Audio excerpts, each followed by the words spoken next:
Yeah, alright. Kama kawaida ngo dutangiye. Nta kundi dutangiye. Mimi. Naho twagarukiye. Mimi ni kama bahari. Ati ngira ngo urabizi yuko ngewe meze nk'amazi.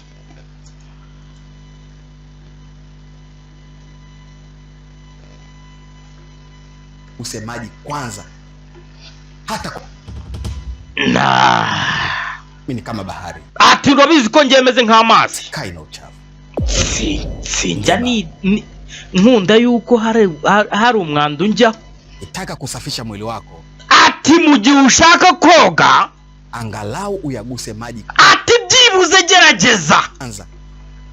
Hata kwa kidole chako.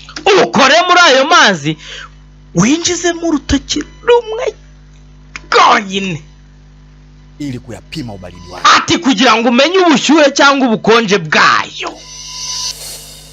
Na ukishaona yanakufaa. Ati nubona yuko akwiye kuyoga udi kuyaoga kwa haraka. Atuyoge. Fua kwa kushika na mikono yao. Ati Ibyo byose twarabibonye muri episode yacu ya gatatu. Iyi ni episode ya 4 bayise The Black Hatane. Mkubwa, sijakuelewa unamaanisha nini? Ati none se boss ko ntigeze numva ibyo ushaka kuvuga.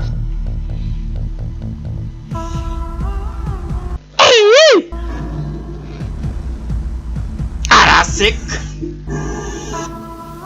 kiraseka. Bakise ngo iki? Bakise The Black Hatane. Nje mwumva ni njewe agafilime kacu nuko gatangiye. Iyi ni episode ya 4 bakise The Black Hatane.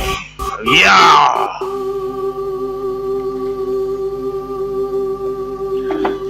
Tugaruka kuri baba mansera mu gutembe mu kuzerera kwabo bageze ku muntu uraha.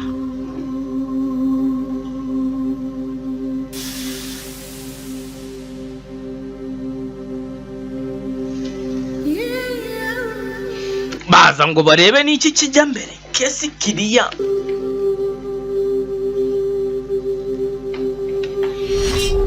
Hey!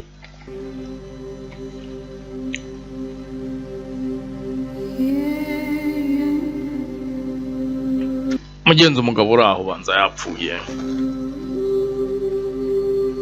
Uko bakaje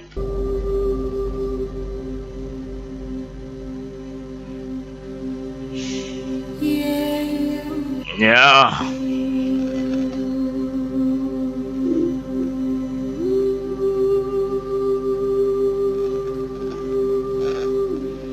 Baramwitegereza kiratugire aramutestinga yumve niba umutima utera.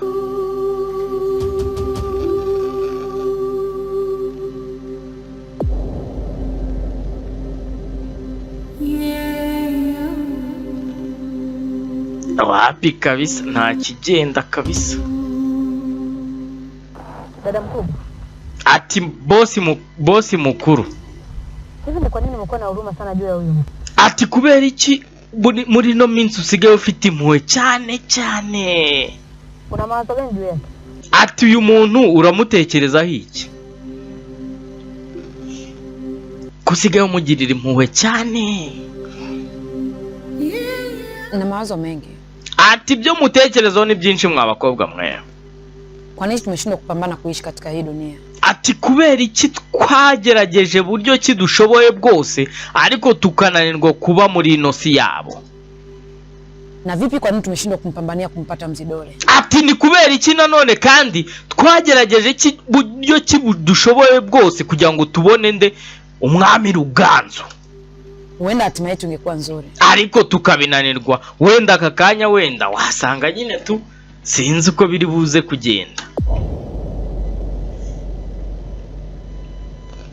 Nimepata wazo juu ya huyu mtu. Ati hari igitekerezo nungutse.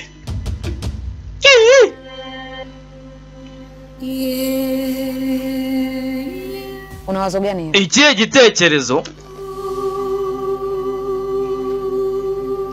Naona tumpe nafasi ya pili kuishi. Ati reka uno mugabo tumureke byibuze abeho, Ili inapotokea sisi hatupo katika dunia hii awe anatupa taarifa. Ati byibuze mu gihe twebwe tuzaba twavuye muri no si y'aba bantu azajya duha makuru.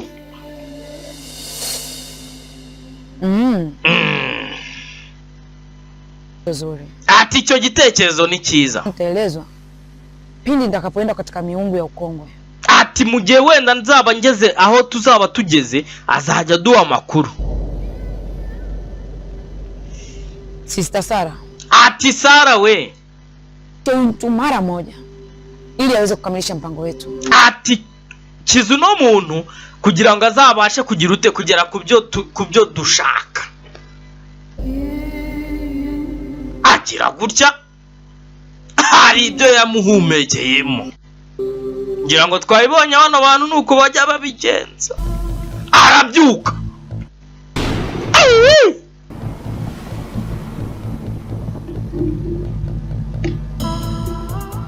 Uyu ko yagabyutse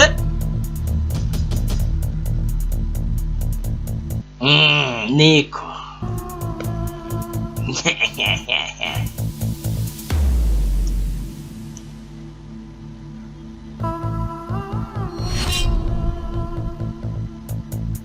Nimekuamsha kutoka kwenye kivuli cha kifo. Ati we wa muhungu we akakanya wumva ngo uri kwireba hano uri muzima, mubyukije cyangwa se nkuhagurukije nkukura aho wari uri mu gicucucucu cy'urupfu. Uyu mukobwa mwibuka bamwita nde? Adera Mukasine. Kwa jukumu moja tu, hivyo unapaswa kutusikiliza na kututii. Ati cyo nkubyukirije cyangwa se cyo nkuhagurukirije hano suko hari ikindi, ni ukugira ngo ukore akazi kamwe gusa, akazi ko kumva icyo tugutegeka n'icyo tugutuma, ikiwa kama malipo ya uhai wako. Ati nicyo cyonyine kiguzi cy'ubuzima bwawe, kuko tugusubije ubuzima bwawe. Ati murakoze kuba mu buzima bwo kubaho none. Nipo tayari kutekeleza chochote kile mtakachonielekeza. Ati niteguye gukora buri kimwe cyose mwifuza ko nkora.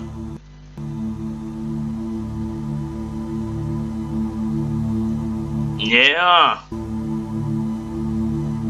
Baraseka, bishima, bamwenyura, tugaruka hano. Oyoma. Jukumu hili nilishinalo miaka mingi sana. Ataka kazi wa muntu we sinzi ngo ninde bari kuvugana. Ataka kazi nakoze imyaka myinshi cyane. Huko nikisubiri ujio wa mjumbe mtukufu kama wewe. Ati kugira ngo ntegere mbega maze imyaka myinshi cyane ntegereje umuntu nkawe. Nina imani unatambua jukumu lililopo mbele yako kwa sasa. Ati nizere yuko byibuze nawe uzi bigutegereje imbere. Natambua. Ati yego ndabizi. Lakini pia bei. Ati nanone kandi kwa sababu kuendelea kuchelewa kumkosa Mlawali kwa sindano. Uko dukomeza gutegereza cyangwa se tukomeza gukererwa gushaka no mugore cyangwa se wa mwarimu wa Ruganzo, ni kuendelea kuweka dunia katika mikono ya shetani mkini. Nibyo mpamvu cyangwa se nicyo kibazo gikomeye cyane. Ati ni ikibazo gikomeye cyane uko dukomeza kwitinza tudakora uko bikwiye, nibyo bizatuma cyangwa se dukomeza gushyira isi mu kangaratete. Siri na alama mwanamke huyo ipo katika kifua chake. Ati ibanga cyangwa se ni kimenyetso kizakwereka uwo mukobwa kiri mu gituza cye, kwa maana amebeba damu yenye uzio ya kiumbe mtukufu ambaye ni Mzidore. Ati kubera yuko uwo mukobwa impamvu icyo kimenyetso kiri mu gatuza cye nuko afite muri we yifitemo amaraso ya Ruganzo. Inatakiwa kuwa makini kwa sababu yupo katika mikono ya kiumbe hatari. Ati rero tugomba kwitonda kubera yuko umuntu umufite ntago ari umuntu woroshye ambaye bado hajajidhihirisha ndani yake. Ati kubera yuko uwo muntu ntago yoroshye bivuze ngo. Kwa hiyo usijaribu kutumia nguvu yako endapo utamkaribia. Ati uzibeshye ukoresha imbaraga zawe cyangwa se ukora ibyo uko bwabaga kugira ngo ukoreshe imbaraga zawe mu gihe uzaba ugeze imbere y'uwo muntu. Kwa maana ni rahisi sana kutambua. Ati kubera yuko azakumenya. Ni sawa. Ati nta kibazo. Lakini kama sitoweza kuitumia nguvu yangu. Ati none se ninakoresha ingufu zanjye nzamumenya gute? Uzio wa damu tukufu. Ati kubera yuko uwo mukobwa kila alama ya mtu huyo. Najua unajua mambo mengi sana. Ati ndabizi yuko uzi amabanga menshi.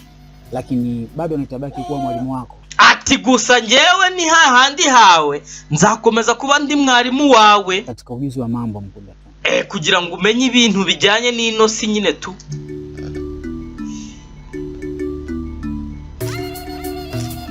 Nzuje abarimu banyigishije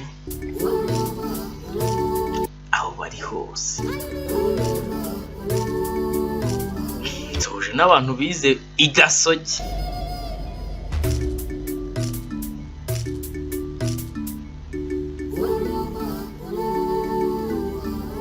Utatumia riboni hiyo. Turabona kano gakomo nkuhaye cyangwa no mukufi kama alama ya kumtambua huyo binti. Ati niko kazakwereka cyangwa se kazakwereka uwo mukobwa. Hiyo itakupa ishara ya kumtambua mwanamke huyu pia. Ati niko kazaguha imbaraga zo kumumenya. Tamamu. Naheshimu kila neno utakalo kinywani mwako. Ati nta kintu na kimwe kiva mu kanwa kawe nshobora guca amazi mugenzi. Sababu taswira mababu zako inaishi ndani yako. Ati kubera yuko kuva na kera basogokuruza bawe bose akazi kabo nyine tukaracyakurimo. Mash. Itakapochomoza jua la kesho asubuhi, huo ndio utakuwa muda sahihi wa kwanza. Ati ejo ni bucya ubona habukeye niwo mwanya wa nyawo kugira ngo ukomeze akazi kawe. Karibu Nyabinda. Turakaza neza Ibatsinda. Nijionye vitu vingi sana vya kustajabu. Ati hano niho hantu uzi ibintu byo gutangaza byinshi cyane.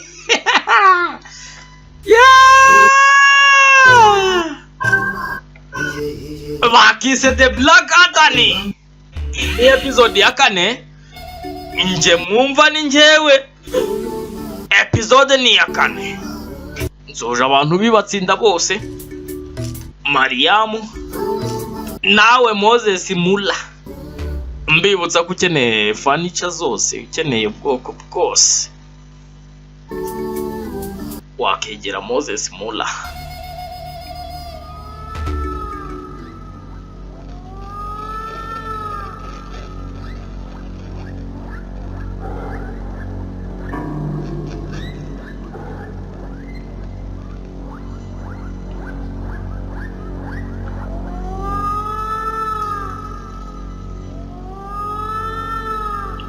Tugaruka hano.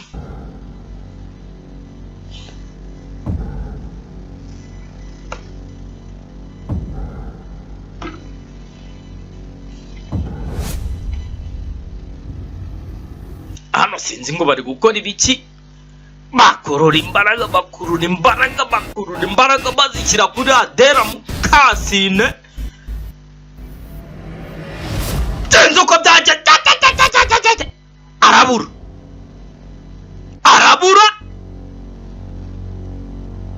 Adera Mukasine arabura.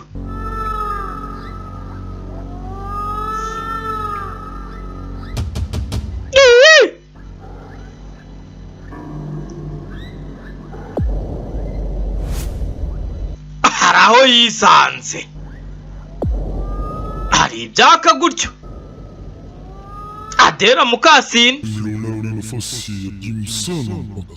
bari kuvuga indimi ntigeze niga. Mugenzi muranyangana ko ntigeze niga indimi Tumeshindwa kumpata Mzidore. Ati twananiwe kumubona Muzidore cyangwa se Ruganzo. Tunawezaje kuitoa laana? Ati none se umuvumo dufite iwacu tuzawukuraho gute? Bila hata niliyopo ndani ya Mzidore. Ati cyangwa se iriya hata niri muri Mzidore tuzayibona gute? Mimi sio msaada wa maswali yako. Ikiwa utaendelea kuishi katika dunia bila kulipa gharama, basi uhai wako utakuwa usalama wengine kuishi. Lakini mbona tumekuwa watiifu sana kwenu? Ati none se ko twagerageje gukora buri kimwe cyose mwifuza kwa kipindi chote tulichoishi hapa duniani. Ati gihe cyose twabayeho muri nosi twagerageje gukora icyo buri kimwe cyose mwifuzaga. Kivipi mtupe muda mfupi kwa gharama ya kulipa uhai? Ati se mwatugerageje byibuze niyo kabagaye gatoya. Unahisi uko sahihi Yotani? Usiliite jina lenye cheo juu yako kwa dharau kiasi hicho. Unasahau mimi ni nani niliyopo mbele yako Mwasi. Atariko shisha. Kwa gharama ya kulipa uhai. Unahisi uko sahihi Yotani? Usiliite jina lenye cheo juu yako. Ati wa mukobwa we ntukomeze kutuzanira ikiburi kwa dharau kiasi hicho. Kubera yuko ndi kubona utangiye kuzana gasuzuguro cyane. Unasahau mimi ni nani niliyopo. Wibagiwe ngo ninde guhagaze imbere sha yako Mwasi. Bado niko dera we. Uhai pati yake bado haitoshi kuwa gharama ya nyinyi kuendelea kuishi. Ati twebwe bwenyine ni twebwe twenyine twashobora kugira ute, ni twebwe dushobora kuba tubemerera kuba mukiriho. Ikiwa laana zote zimesababishwa na kizazi chetu. Ati kubera yuko no kuba mukiriho uwo muvumo mwashiriweho ni ukubera ari mwebwe mwenyine mwabyiteye mujya kuryamana n'umupfumu. Ukame, ukosefu wa amani na vita ni nyinyi ndio mnasababisha. Ati ibyo byose nimwe mwabiteye. Unahisi tukisema tutumie sheria mngestahili kuishi tena duniani? Atukeka yuko tugiye kujya mu bitabo cyangwa se tukajya mu mategeko, ukeka yuko mwaba mukiriho? Arabyumva yumva yuko nyine ari ukuri. Mtukufu mkuu Yotani. Ati bosi we Yonatani, naomba utusamee sana. Ati ndakwinginze utubabarire. Lakini tafadhali. Ati ariko ndagusaba. Naomba utupe nafasi ya kuishi kwenye hii dunia. Ati ndakwinginze uduhe umwanya muremure urenze uwo tuba tugeneye kugira ngo tubashe kuba muri nosi y'abantu. Huku tukipambania amani yetu. Kugira ngo tubashe byibuze natwe tubashe kugira ngo duharanire uburenganzira bwacu. Na dunia kwa ujumla.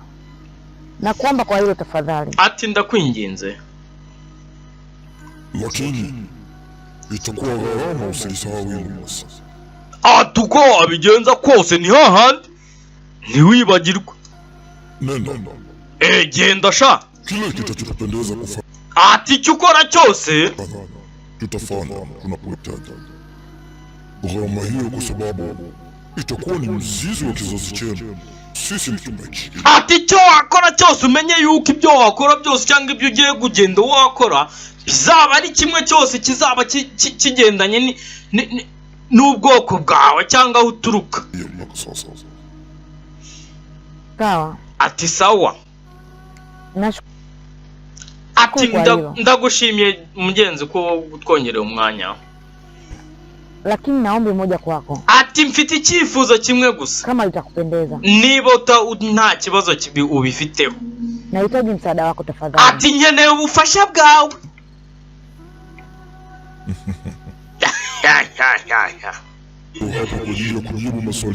Ati narindi hano kugira ngo nsubize ibibazo byawe mfiteho. Hata hili nimelifanya kwa sababu ya heshima ya Malkia Sona. Ati nibi byose nabikoze kubera umuntu wagutumye. Na hakuna kingine. Nta kindi. Nenda. Genda sha.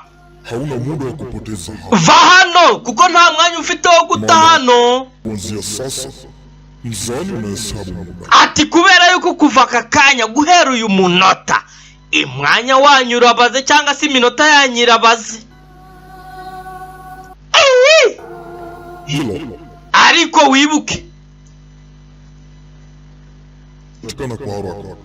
Kabla mkindo ajikamilishe katika mwili wa binadamu ule. Ati ibyo ukora byose ugomba kubikora vuba mbere yuko babantu bafite umubiri wa Ruganzu bagira icyo bamukoraho. anapaswa kuwa makini sana atugomba kwitonda ili kumlinda Mzidole. ati kugira ngo uzarinde Ruganzu. Mboekane mtimba wao lebo usiku. Naya arahindukira.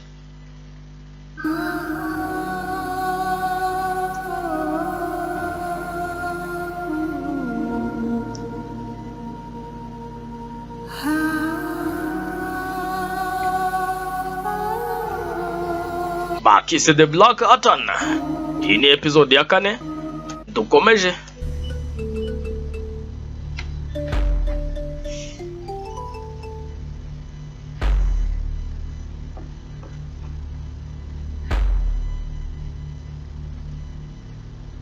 Tugarukana.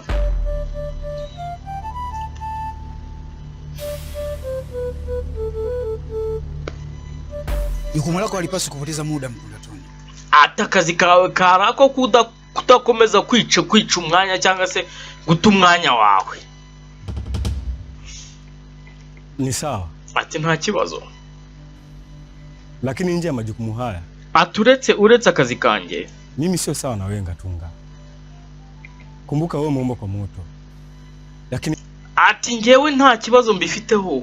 Wibuke yuko wowe byibuze wowe ukoze mu muriro. mimi nimeomba kwa maji ya bahari Ati nanjye ngoze mu mazi yo mu nyanja ambayo yamechanganyikana na udongo. Hivyo wewe ni bora sana kuliko hata mimi. ati bivuze ngo wowe urandenze. Una moyo bishani sana kama baba yako. Ati sha wagahungu wenda kubona ufite umutima wo kuburana nk'uwaso. Aya, nenda kakamilishe majukumu yako. Ati ngaho genda ukora akazi kawe sha. Ile zingatia nilokuambia. Ati wibuke ariko ikintu kimwe nakubwiye. Usisitumie nguvu zako. Ati wibeshye ukoresha imbaraga zawe. Kwa maana utafungua viumbe hatari sana. Ati kubera yuko mu gihe uzaba ukoresheje imbaraga zawe hari ibindi biremwe biraza ku isi yacu. Hasa ukiwa karibu na shetani huyo. Ati bivuze ngo ni bya biremwa biba hafi na shetani. Na tukajikuta badala ya kuwa jukumu moja, Ataho kugira ngo tube turi abantu umuntu umwe, tukawa na majukumu mengine mawili. Atusanga dufite akazi kenshi ko gukoraho kugira ngo dushake Black Hutton, dushake turwane n'amadaimoni yaturutse kuzimu. Yewewe.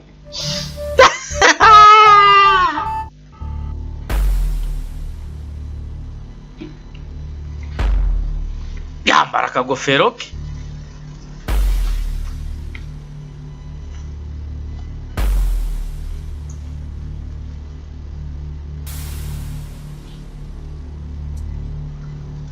Sawa, nitafanya kila kitu ambacho ulichoniambia nifanye. Ati ntari bimwana ndakora uko wambwiye byose. Kubwa sana. Ngatunga, uwe na wakati mwema. Ati mwana ugire umunsi mwiza ntari bibi.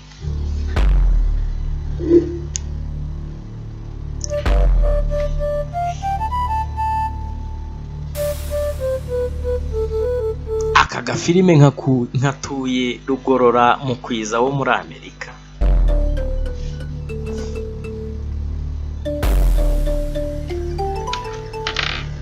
Nya. Kuna taarifa gani umeleta?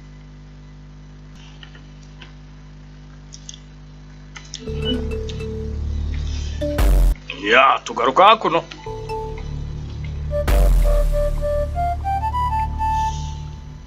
Kuna taarifa gani umeleta? Atufite haya makurusha. Maana umetumia muda mrefu sana kufuatilia. Inaonekana kuna jambo zito huko, si ndio? Ati kubera yuko igihe twaguhaye ni kirekire cyane kandi nta makuru uratuzanira. Ni kweli. Ati ni ukuri. Lakini kwa sasa muda Mzidole upo katika kazi ilolaaniwa Kiza. Ati gusa muri aka kanya nakubwira umubiri cyangwa se umubiri wa Ruganzu uri ahantu hakomeye cyane. Na huko kwa sasa wana ulinzi mkali sana. Ati kandi aho hantu uri bafite uburinzi bukomeye cyane zidi ya kuwalinda. Aturetse kurinda gusa bafite kurinda ndetse n'umwana wacyo.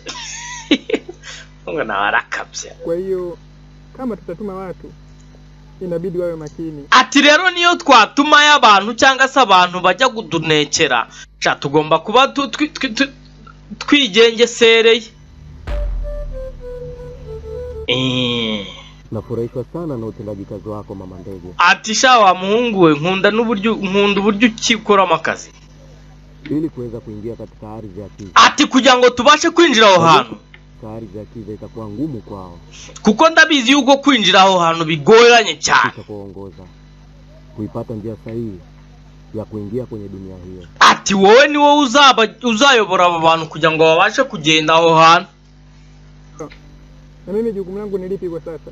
Ati none se akazi kanjye muri ibyo ngibyo nakahe? Au nitabaki katika ngome hapa mpaka watakapokamilisha jukumu hilo? Ati cyangwa nzaguma anga mpaka abo bantu tugiye gutuma bagarutse?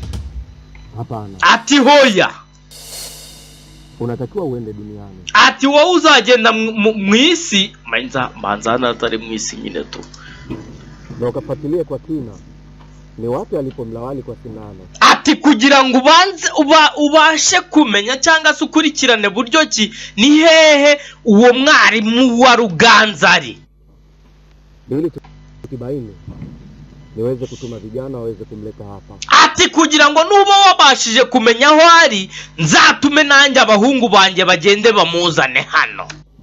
Tutakuwa tumeua ndege wawili kwa Ati cyo gihe nibwo tuzaba turashi inyoni ebyiri kwibuye rimwe, na ardhi yetu itarudi katika usawa kama zamani ilivyokuwa. Ati rero ku cyo gihe tubasha kumubona, nibwo rero isi yacu natwe izabasha kugira ute, izabasha gusubira mu buryo yahoze nkuko yahoze. Lakini naomba unihakikishie usalama wangu kimtindo. Ati boss, lakini nyine ndakwinginze kugira ngo ati byibuze ndakwinginze kugira ngo umenye yuko umutekano wanjye urinzwe, maana naofia sana maisha yangu. Ati kubera yuko ndatinya boss, ndatinya maana ko ninapoelekea ni hatari zaidi. Ati kubera ko ahantu ngiye boss ntago ari ahantu hasanzwe, na ahantu habi.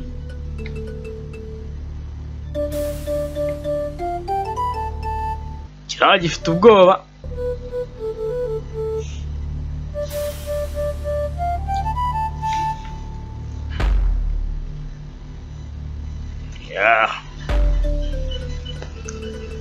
Hano ntago ari mu isi.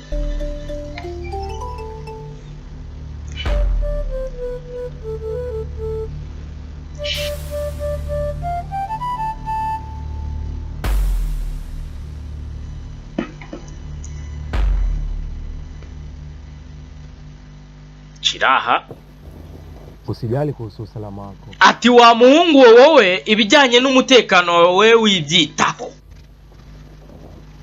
Hilo ni jukumu langu. Ati icyo nicyo naremewe. Nenda mpiga kazi wangu. Wewe genda ukora akazi na kuahidi ibindi ubindekere. Endapo tukilimaliza hili, Ati ndakwizeza yuko niturangiza kano kazi tugiye gukora, kwa mwanamke mzuri wa kumuoa. Ati nukuri ndakwizeza wa muhungu we, nzagushakira idemu nziza cyangwa se umukobwa mwiza, ili uweze kuondekana na ukano wa chaputa. Uzashaka neza reka mbivuge umurongore. Kirishima. Ati nukuri boss, uranshimishije kabisa. Ati kakwazi nzagakora kabisa ku buryo ntanateganyaga kugakora kiriru. Ya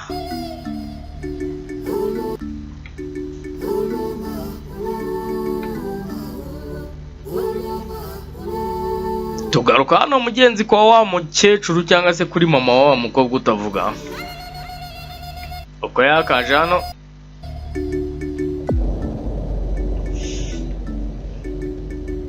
sinzi ngo ari kure aruwaje. Ulikuwa ni umugabo. Ese waruriye mugabo wanjye? Maana umenifanya nimekosa amani. Ati kubera yuko watumye mugabo we igihe cyose nagushatse nta mahoro nari mfite. Jana kutwa nzima. Ati ejo hose cyangwa se ejo hashize hose. Udi jamani, uko sawa? Ntiwigeze ugaruka mu rugo, umeze neza? Nipo sawa. Ati meze neza mugore wanjye. Wasiwasi. kunihusu mimi. Ati we ntungireho ikibazo. Naona kuna ishara ya ugeni hapa. Ni nani alikuja hapa? Ati hano ndikumva uko mpageze ndikumva hahindutse ubanza ari umushyitsi twari dufite. Ninde waje hano? Ndiyo. Yego. Kuna kijana alikuja hapa. Ati hari agahungu kamwe kaje hano.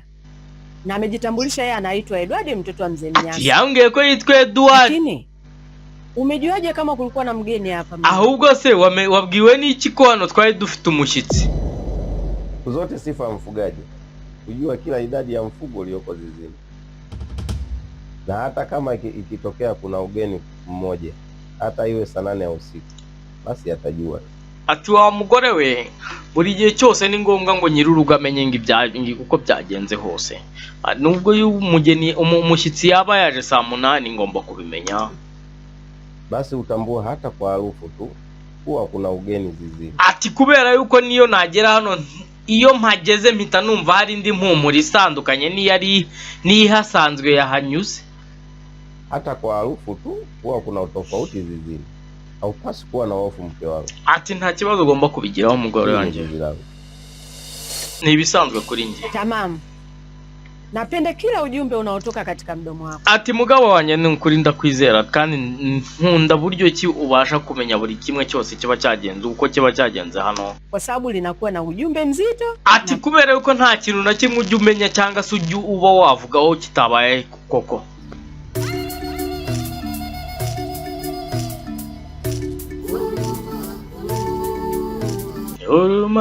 Uruma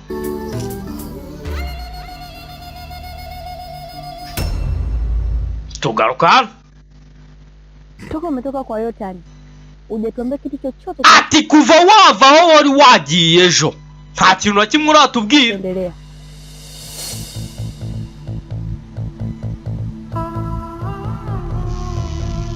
Kwa sasa hatuna muda wa kupoteza. Ataka kanya nta kanya dufite ko gutubutsa ko gukora ubusa.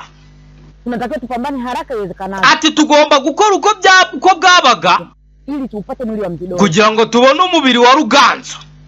Tumepewa muda mchache tu wa kupambana. Ati kubera yuko akanya twahawe ntago ari akanya kenshi cyane.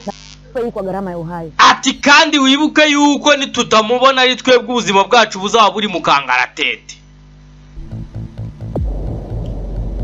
Barabyumva? Cha tutaishi mpaka lini lakini? Ati none se ubundi tuzabaho mpaka ryari? Na amani kapatikana tukiwa salama. Ati cyangwa se ubundi amahoro azabaho tukiri bazima. Mimi naamini nguvu ya Black Heart itatupa amani ya kudumu. Hata ikitokea mmoja wetu kafa, ni kwa ajili ya vizazi vyetu vijana. Ati ngewe nizera yuko nubwo umwe muri twe yapfa, izo nguvu za Black Heart zizaza kugira ngo zicungure twebwe n'abazaba basigaye cyangwa n'abandi bazadukomokaho. Yeah.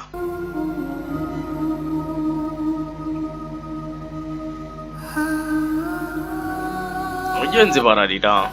Kulia haitaweza kutusaidia. Ati wa mukobwa we kurira ntacyo biri buze kudufasha. Kizazi chetu na kwa ajili ya ardhi yetu. Hivyo haijalishi tunapambana kwa gharama ya damu. Ati byo turi gukora byose turi kubikorera iwacu ndetse n'abazadukomokaho. So bivuze ngo ntacyo bivuze icyo twakora cyose turarwanira iwacu n'ahazaza. Au ya kifo. Lazima tuhakikishe tunalishinda hili. Ati twabikora turi bazima cyangwa twapfuye ni ngombwa tumenye yuko ibyo ngibyo tugomba gukora tugomba kubikora.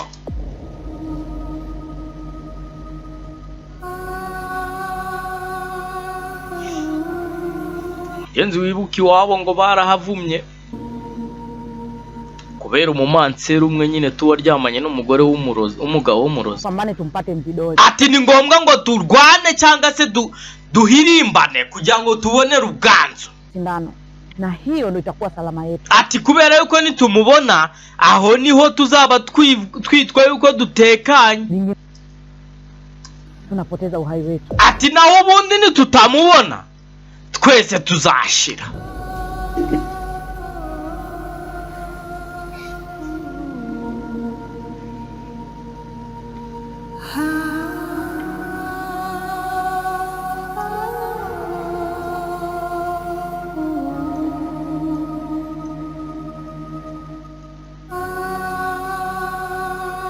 nuko bakaje aha kutipanga, nawe wipanze sawa, baragenda.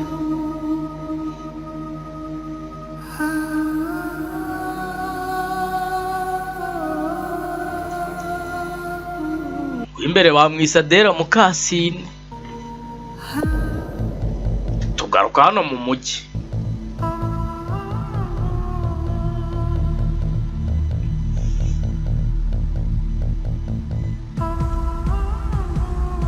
Wa muhungu w'umushyitsi muri cya cyaro aza hano. Wa mukobwa wacu utavuga yicaye hanze. Mwibuke ntago avuga. Gusa mwibuke uno mugabo nawe ari mu bashaka uno mukobwa. Sinzi niba azi ngo ninde. Amuzi imbere.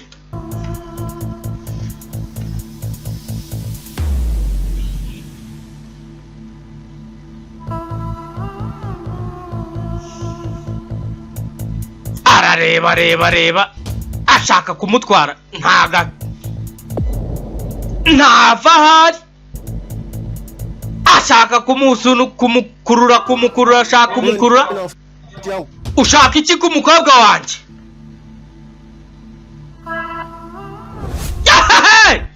Kiramufata.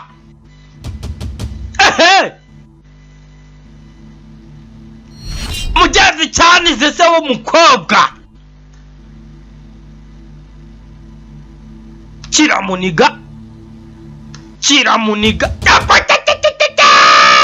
Murabibonye se umukobwa ukuna amaso yatse umukara. Hari ibibaraga byaje ubundi bikubita cya gihungu. Murabibonye ariko ntago nsubiza inyuma. Reka Rwema ndakanjwe. Uyu mugabo nawe ubanza adasanzwe. Areba umukobwa we ari safe. Kakagabo karaza. Bakise Rukundo. Uko kakaje hano hejuru atangiye gukubita inkuba. Cya gihungu nacyo abantu bose mugenzi byatangiye kubacanga. Inkuba zitangiye gukubita.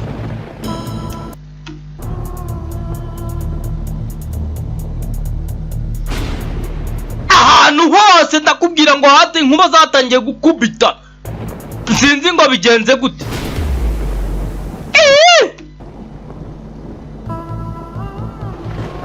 Buri muntu wese aho ari inkuba zatangiye gukubita.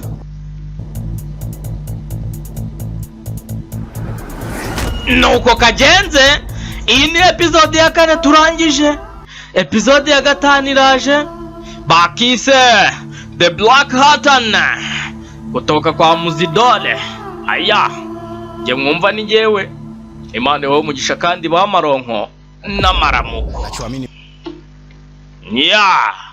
Bakise Black Hutton.